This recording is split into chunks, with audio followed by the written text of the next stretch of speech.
Hi, I'm mad. About 3 years ago now, a game was announced. A game that would be the final nail to a coffin. I stayed inside this coffin for 2.5 years very comfortably, until about June 12th of this year, where I was awoken to the sound of a hammer outside my wooden enclosure. But hey, don't worry.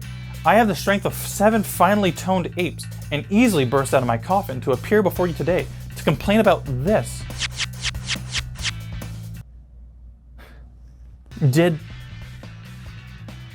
Did we play the same game? Not Final Fantasy 16. I didn't play that game. I played the demo. Did we play the same Devil May Cry? I don't think we did. Now, this isn't only a problem with Final Fantasy 16, this is a problem with the hack and slash genre in general. People see something flashy with pretty lights and particles and instantly equate it to Devil May Cry, and I just fucking hate it, dude. Yes, Final Fantasy 16 did have the DMC Combat Director, but these games are still extremely distinct, especially when you consider the fact that Final Fantasy 16 is still incredibly basic compared to even Devil May Cry 3 in terms of depth. Every time a hack and slash comes out, someone compares it to Devil May Cry, and I play it, and it is either a generic hack and slash, or it is just really flashy and that's all it has going for it. Nier Automata, Metal Gear Rising, Astral Chain, I'm sure you're seeing a pattern here. I'll be going into that later, but all these games have sauce, but the actual meat is bland, bro. They didn't even put salt and pepper on this, and it's undercooked. This looks cool as hell, but am I actually doing something engaging or interesting when all this happens on screen? To do this, I just have to press one button a couple times. Some of this stuff is a bit more complicated, but most of it is just rhythm combos. Why? Wait a little bit, why? Maybe there's an X in there, maybe B, pretty simple stuff. Let's take a minute to look at Devil May Cry combos. Well, shit. That's pretty crazy. Hold on. There's something down here. Come back down here. Right here it says, as Nero. That's weird. Well, Nero's pretty basic, I hear. Maybe Dante's got a little something crazy. Let's see Dante's combo. Throw it up, Dante!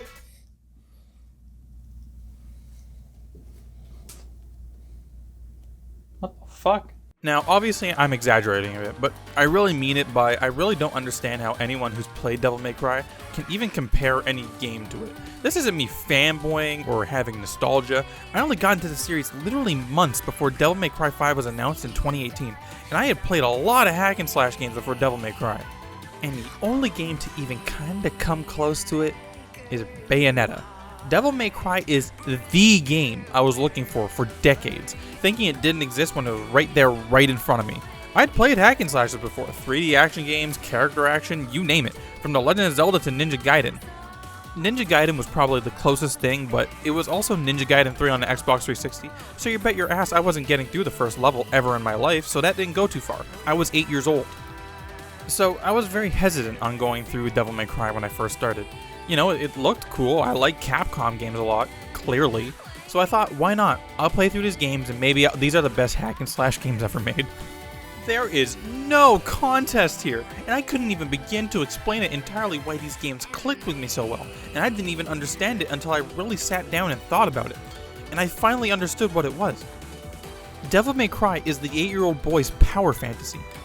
Dante has every ability an 8-year-old would want to be the sickest dude around and the personality, and here it is, in game form, and the only limit is arthritis. So before I go into everything that makes Devil May Cry so great, I need to talk about what games do wrong in my opinion, and I'm sorry, I have to shit on Platinum Games.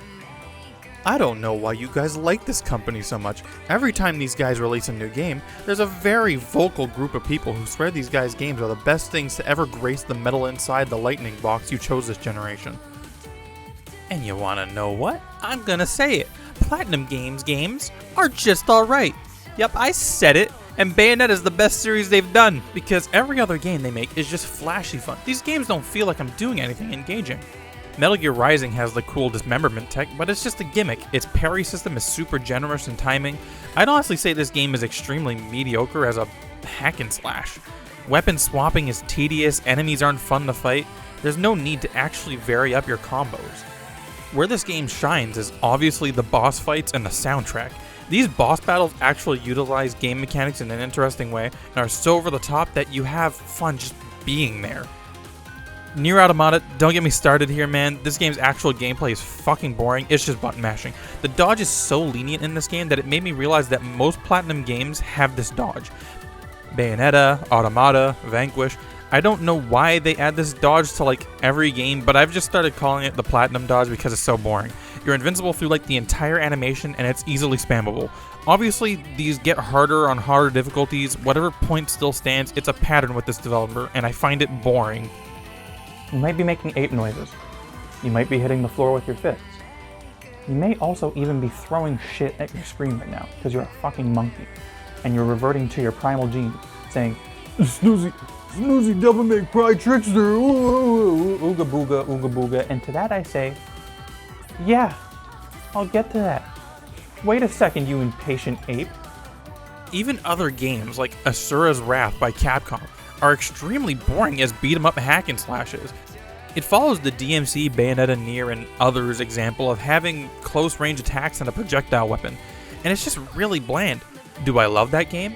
Yeah, of course, it had Metal Gear Rising factor of being over-the-top fun. But all these games, except Bayonetta, are missing one thing. Reasons to actually engage with your moveset, like style ratings. One thing about hack and slash games is that for some reason, a lot of these games just do not care about what you do to get the job done. There's no ratings, no better damage, no reason to be varied in how you play. And the biggest reason that Devil May Cry is number one is this. Silly thing right here!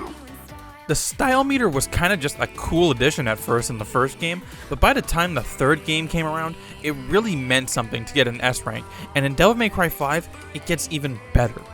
Devil May Cry 5 has designed entire mechanics around the style meter and being the best player it can be, even having the music dynamically shift to the style meter to have the music climax when you're at the max style rating. It's over.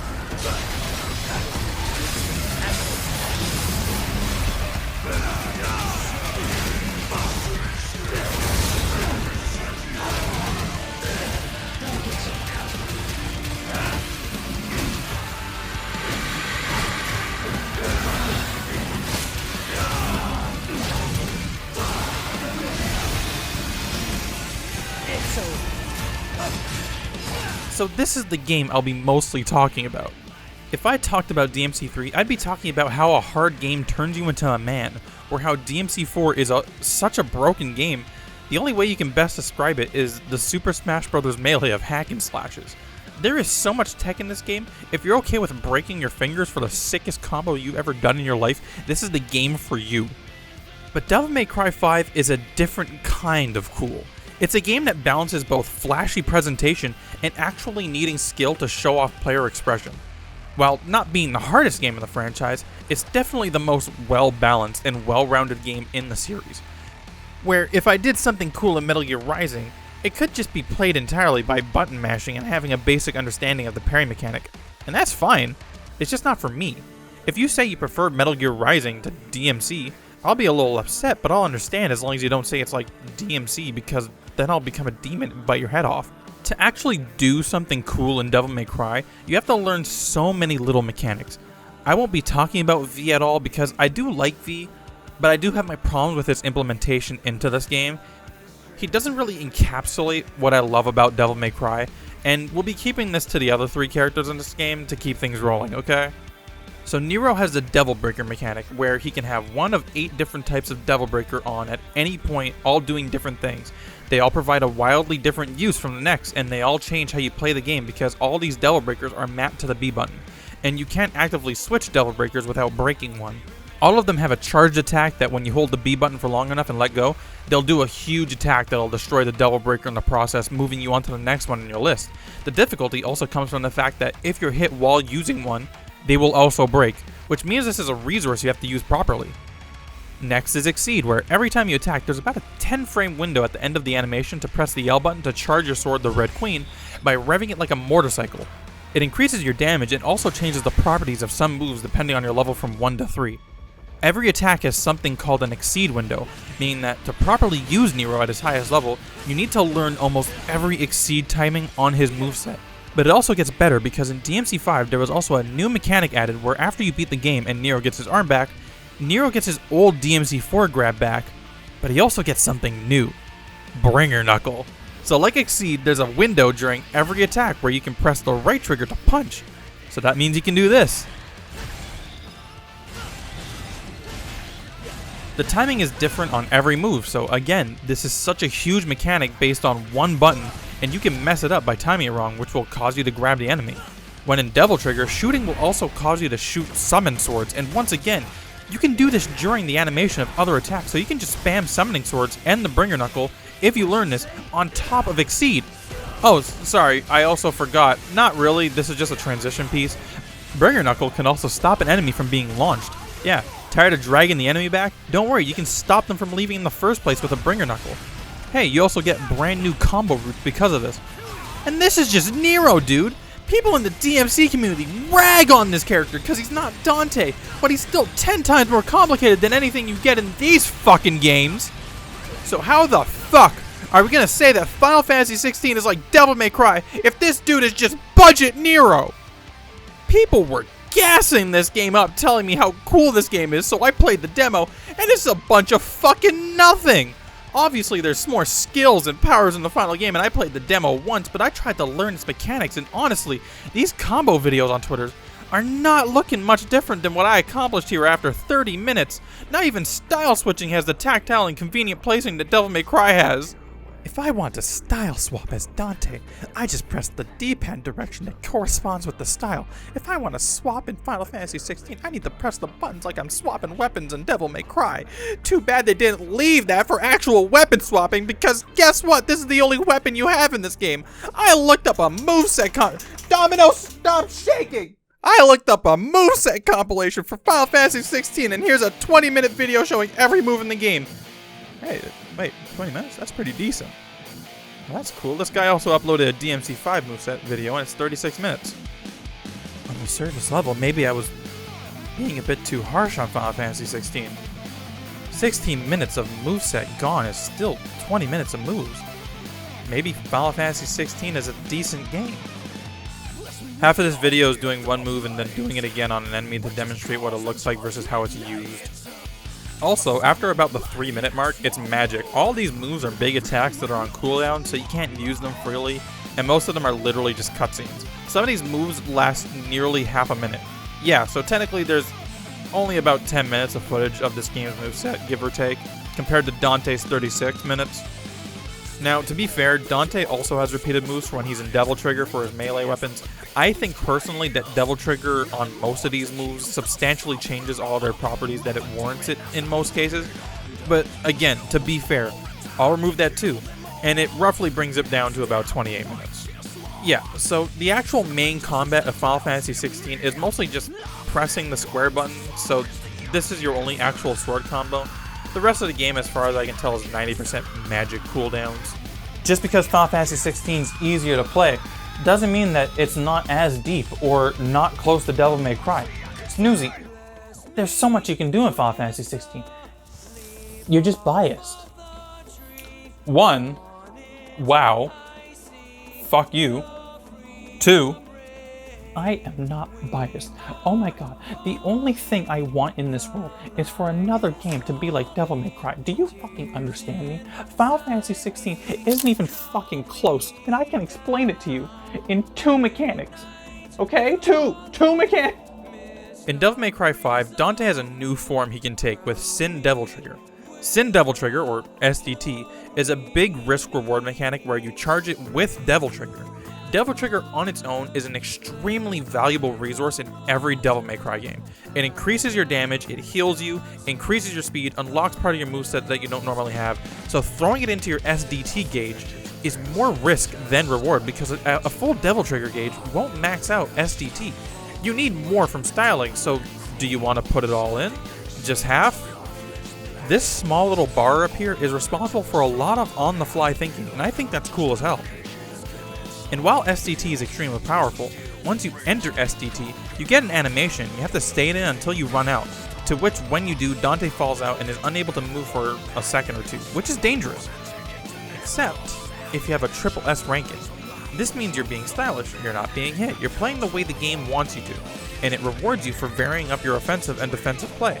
And one of the rewards of triple S ranking is Sin Devil Trigger is instant. There isn't an explosion, which means that enemies stay close to you, which is something that is very important in these types of games. But the benefits don't end there, because remember, this is a risk-reward mechanic. You take a big risk, you get a better reward. But since you put the risk in, and have the style and the skill to show that you can handle the risk, Triple S has such a huge reward that now you have a grace period for your Sin Devil trigger.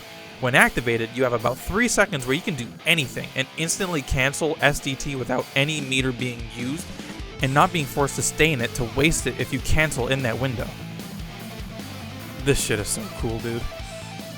Now that's cool and all, but honestly, the reason Devil May Cry is so sick to me is just something so simple that most people wouldn't even think about it. Did you see it? No, like, seriously. I just did it. Did you see it? Okay, look. And there. Right there. You have no clue what I'm talking about, do you?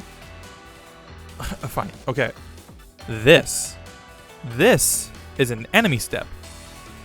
Enemy step is a universal mechanic introduced in DMC3 where if you press the jump button near an enemy, you can jump off the enemy.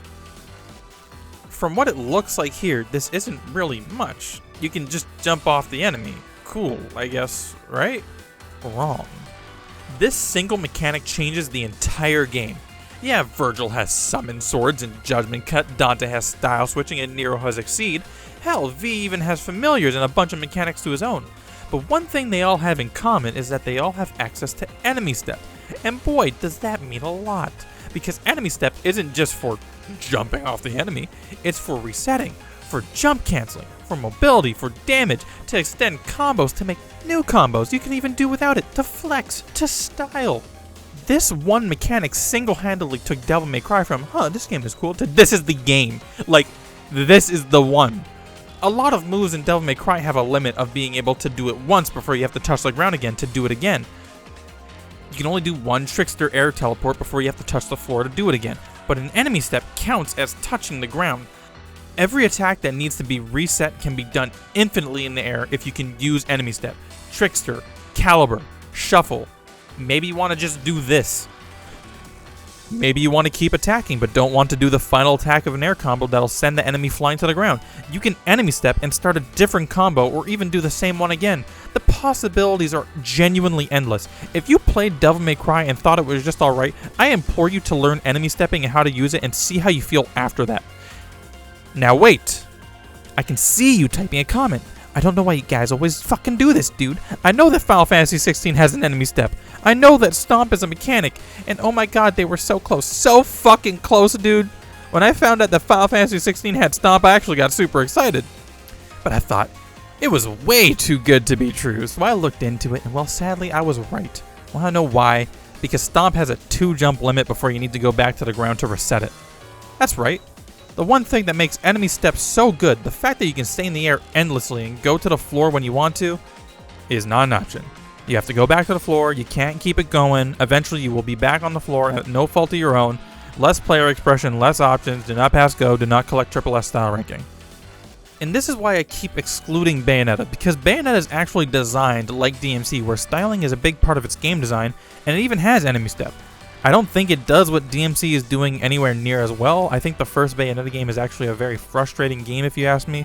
But if we're going to start comparing games in DMC, at least make it so you're actually comparing it beyond the surface level. Bayonetta has a lot of what made DMC so good in its DNA. While, in my opinion, if you really like Bayonetta, that's fine, it doesn't execute it as well, but it's still the only series that I can even remotely compare to DMC. Final Fantasy 16 doesn't even have a weapon swapping. And it just makes me so mad, man. Because you think I was sitting here waiting, wanting Final Fantasy 16 to not be the next Devil May Cry? I was desperately hoping I'd be wrong about that game and that it wasn't just flashy to be flashy, but actually the next big hack and slash. Something I could play for another 200 hours like I did DMC 3, 4, and 5. And you can do cool things in Final Fantasy 16. You can do a lot of cool things in other games like it. It's just none of them hit the highs that Devil May Cry has. The sheer amount of option and choices you can make in a split second. The risk versus reward that makes learning these games so engaging, so fun, and so endlessly replayable to me. They're just not really present in these other games. Ultra Kill, an indie first-person shooter, has more in common with Devil May Cry than Final Fantasy 16. And I will not elaborate. Play Ultra Kill. I have totaled more hours in just these 3 games than I have entire series. I have over 200 hours in just these 3 games alone. So when I say that I'm not biased, I really mean it. Because I'm not biased towards Devil May Cry. I'm just biased to finding a game that's like Devil May Cry. Because Devil May Cry has ruined an entire genre for me. Like, actually ruined it. I haven't enjoyed playing a game from this genre that isn't Devil May Cry since 2017. Please help me. I genuinely want a new game to gush about that isn't Devil May Cry, and I'm scared that I'm gonna have to wait another 5 years so that I can play Devil May Cry 6 and my hands will be dust by then.